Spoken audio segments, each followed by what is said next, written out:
তিন বাহিনীর প্রধানদের সাথে নির্বাচন কমিশনের বৈঠক আজ। এ বিষয়ে আরো তথ্য জানার চেষ্টা করব। নির্বাচন কমিশন ভবনের সামনেই রয়েছেন আমার সহকর্মী তাজনুল ইসলাম। তাজনুল, কি কি বিষয়ে আজকের বৈঠকে গুরুত্ব পেতে পারে জানাবেন বিস্তারিত আমাদেরকে। এই কিছুক্ষণ আগেই তিন বাহিনীর প্রধান প্রবেশ করলেন, অর্থাৎ সেই প্রবেশ করাটি আরও 10 মিনিটের মতো হলো আসলে। তার মানে যেটি দাঁড়াচ্ছে যে 12টায় যেই মিটিং শুরু হওয়ার কথা ছিল সেই মিটিং এরই মধ্যে শুরু হয়ে গিয়েছে, যেখানে নেতৃত্ব দিচ্ছেন প্রধান নির্বাচন কমিশনার নিজে।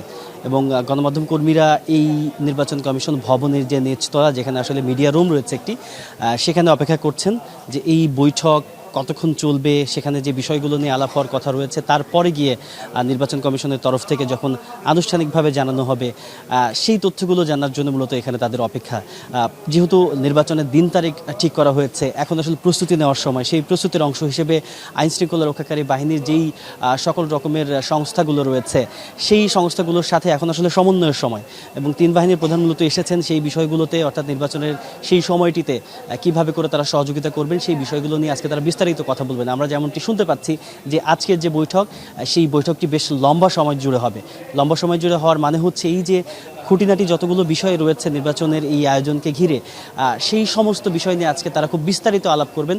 এবং সেই বিস্তারিত আলাপ হওয়ার পরেই চূড়ান্তভাবে যে সিদ্ধান্তগুলো হবে, পরবর্তী সময়ে আমরা সেই সিদ্ধান্তগুলো জানতে পারবো। এবং শুধু আজকের এই তিন বাহিনীর প্রধানের সঙ্গে একটি বৈঠক তেমনটি নয়, এরপরে দুপুর 2টার সময় আমরা আরেকটি বৈঠকের খবর পেয়েছি, সেখানে অন্যান্য আরও আইনশৃঙ্খলা রক্ষাকারী বাহিনীর অন্যান্য সংস্থাগুলোর সাথেও এই নির্বাচন কমিশনের যে বৈঠক, সেই বৈঠক আরেকটি বৈঠক হওয়ার কথা রয়েছে। সব মিলিয়ে নির্বাচন কমিশন জাতীয় নির্বাচনকে সামনে রেখে সার্বিকভাবে যে প্রস্তুতি নিচ্ছে, সেই প্রস্তুতির অংশ হিসেবে আজকে তিন বাহিনীর প্রধানের সঙ্গে প্রধান নির্বাচন কমিশনার বসছেন এবং বসেছেন। প্রস্তুতি বিষয়ে যে আলোচনা হবে, পরবর্তী আপডেটগুলো আপনার কাছ থেকে জানার চেষ্টা করবো। তাজনুল থাকবেন সেখানে। ধন্যবাদ আপনাকে।